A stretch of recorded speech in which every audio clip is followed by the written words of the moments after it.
Assalamualaikum warahmatullahi wabarakatuh. Waalaikumsalam warahmatullahi wabarakatuh. Halo sahabat OBP semua, balik lagi kalau sudah ada kita berdua dan ada pohon-pohon di sini, saatnya OBP, obrolan bawah pohon. Hore. Biasanya ada efek tangan ya. Ya, di cuaca yang nggak gitu panas, murem-murem aja, dan lumayan ya. Semingguan ini kalau nggak salah hujan terus di Banjarbaru. Nah, mudah-mudahan di tempat sahabat-sahabat OBP semuanya hujan juga. Dan hujan itu kalau yang ditakutkan adalah banjir. Di beberapa daerah ada yang banjir, sudah banjir. Ya, oke lah. Ya, doa ketika hujan ya, hujan yang bermanfaat. Iya. Berarti banjirnya juga bermanfaat. Oke lah. Kapan-kapan kita bahas itu. Itu Ya. sisi lain ya Bunda. Iya. Pagi-pagi, enggak sih. Ini asli udah siang, tapi ya tadi karena cuacanya masih begini-begini, jadi akhirnya kayak masih pagi banget, masih enak. Ya, di hari ini kita masih pengen sharing ke sahabat OBP semua tentang lanjutan dari sebuah pengantar minggu lalu, masih tentang sistem pergaulan dalam Islam. Atau kemarin kita spill ya rasanya, kitabnya adalah Nizamul Ijtimai. Nah, kalau kemarin itu masih ada perbedaan kan, sempat kita bahas tentang ada yang ekstrim kanan, ada yang ekstrim kiri gitu kan. Ada yang ketat banget. Iya, sama ada yang longgar banget. Longgar banget. Nah, nanti di mana? Nah, itu nanti kayaknya ini Bu ya, itu nanti akan terkait sama pemahaman.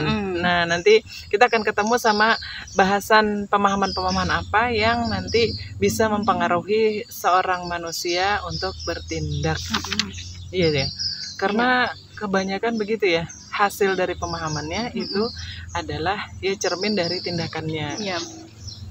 Oke, kita mulai dari sekarang. Yang kemarin itu kan kita sampai ke pembahasannya yang pengantar ini kan Budian ya. Karena ibaratnya tuh itu kan ibaratnya kayak masa-masa kemunduran umat Islam gitu ya. Iya. Jadi di situ yang kemarin yang ada dua kelompok itu yang dia ifrat, tafrid gitu ya, yang terlalu bebas gitu dan terlalu ketat banget aturannya gitu, sampai semua yang ada di wanita itu adalah aurat gitu ya, saking ketatnya tadi. Nah, mereka tuh kan terjadi satu keguncangan pemikiran gitu dan penyimpangan terhadap kebenaran gitu ya dari pemahaman Islamnya. Itu memang terjadi karena ada serangan barat gitu ya terhadap dunia Islam pada saat itu. Lalu mereka itu mengendalikan cara berpikir umat sedemikian rupa sampai kepada mereka umat Islam ini dia kebingungan gitu dalam pengaturan pergaulan pria dan wanita, khususnya misalnya ke wanitanya ini ya, kehidupan yang harusnya seperti apa gitu, yang tadi yang bebas banget kah atau yang ketat banget. Iya ya, pengaruh kaum muslim saat itu ini sejak nanti kita pernah ya nggak dibahas di sirah gitu, yang dulu Islam tegak, bagus, syariat Islam diterapkan. Nah, kemudian pada tahun 1924, 3 Maret itu hancur, daulahnya runtuh dan akhirnya kocar-kacir lah.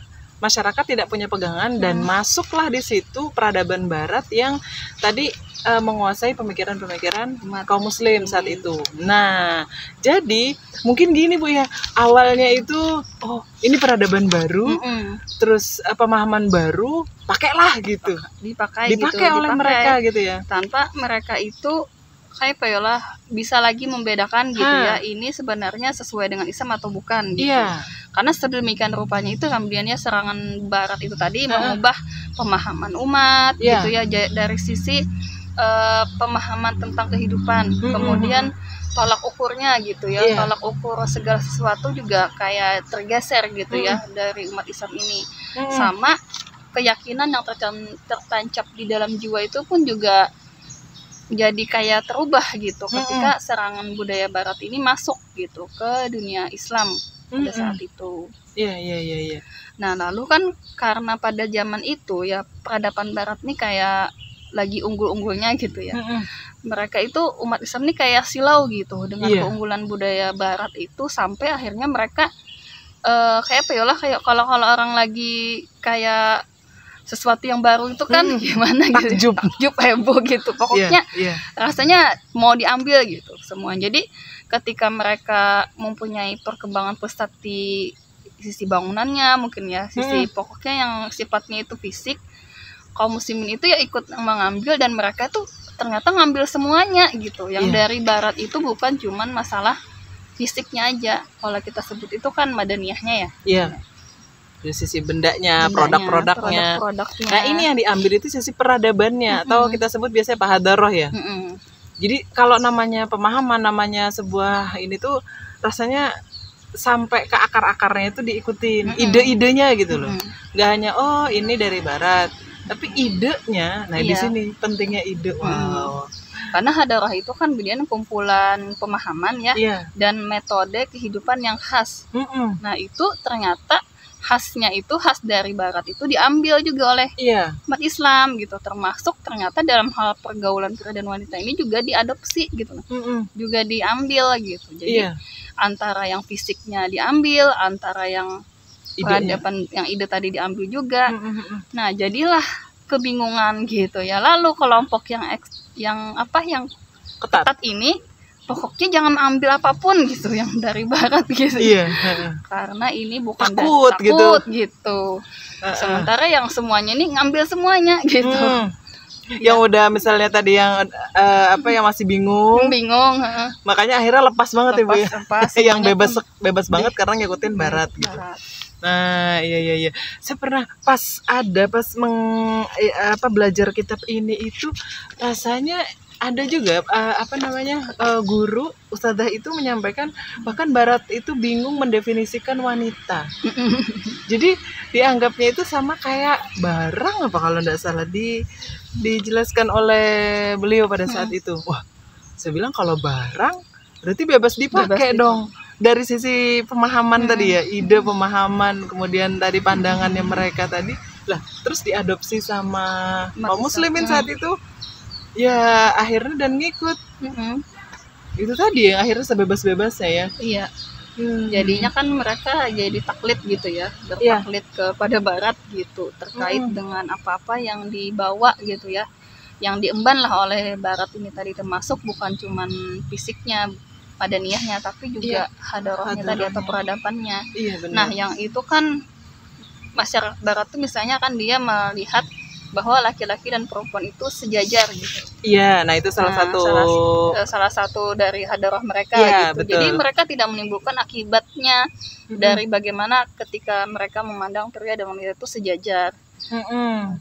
Kemudian ketika wanita-wanita barat tuh menampilkan produk fisik gitu ya, dan juga tampil dengan produk yang lainnya itu ya diambil juga gitu. Akhirnya kayak mungkin ya tadi kayak Budian ya, ketika wanita itu dilihat secara fisik aja, maka betul-betul dieksploitasi dieksploitasi gitu ya perempuan ini. Makanya kan kalau kita lihat ada kontes-kontes kecantikan gitu itu kan memang asalnya dari barat gitu, yang memang memandang wanita itu secara fisik itu ya memang menarik gitu.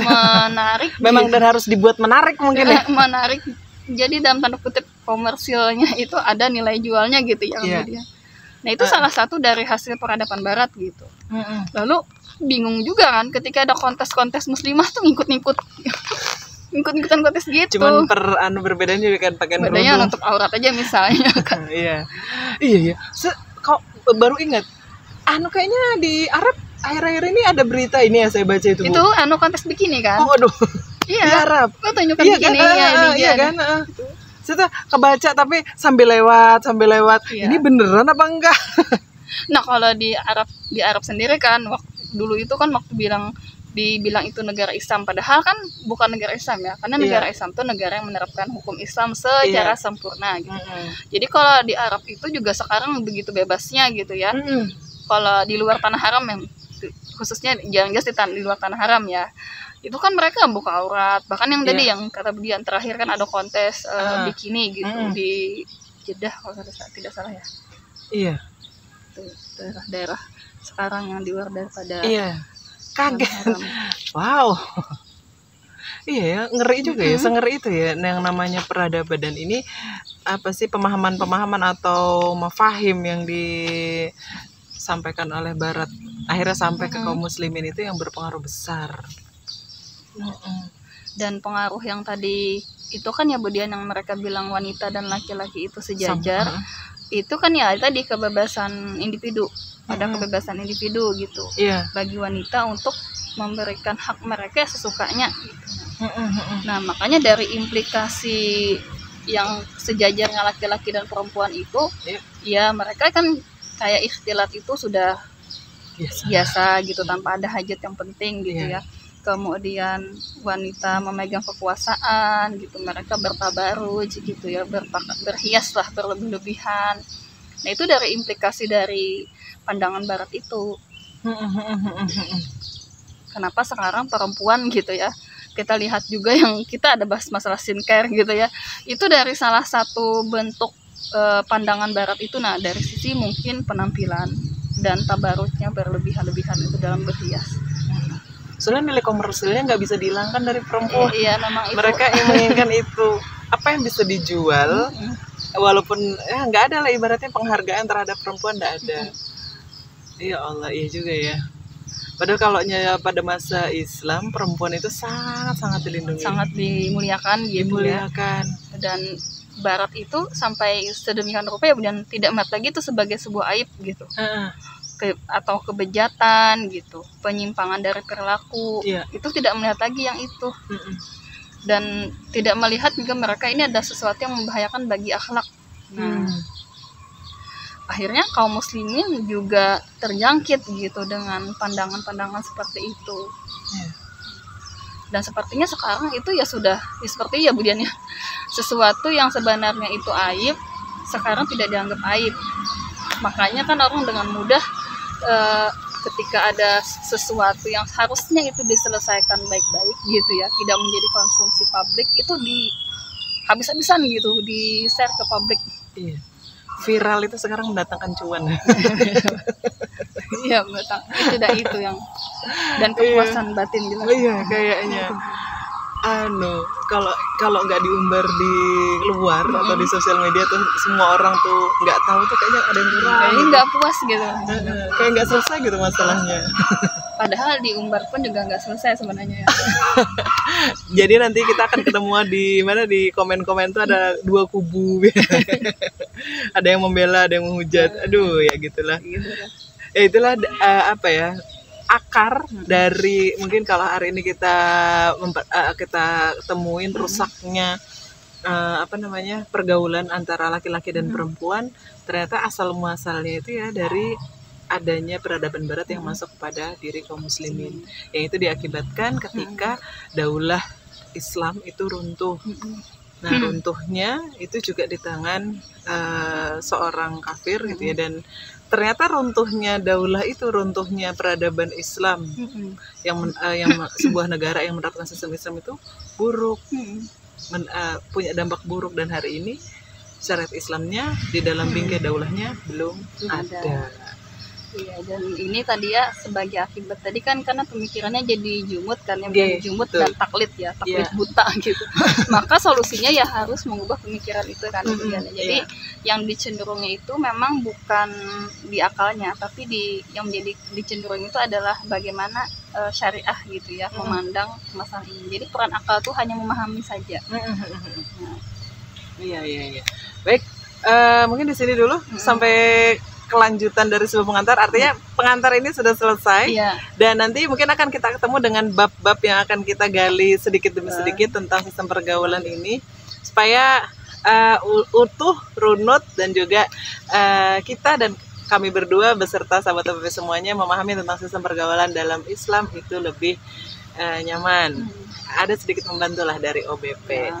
Iya, sekian dulu video kita kali ini. Terima kasih sudah menonton dan sehat-sehat semuanya. Saya Dian Anjarwati. Mas Yati. Undur diri. Assalamualaikum warahmatullahi wabarakatuh. Waalaikumsalam.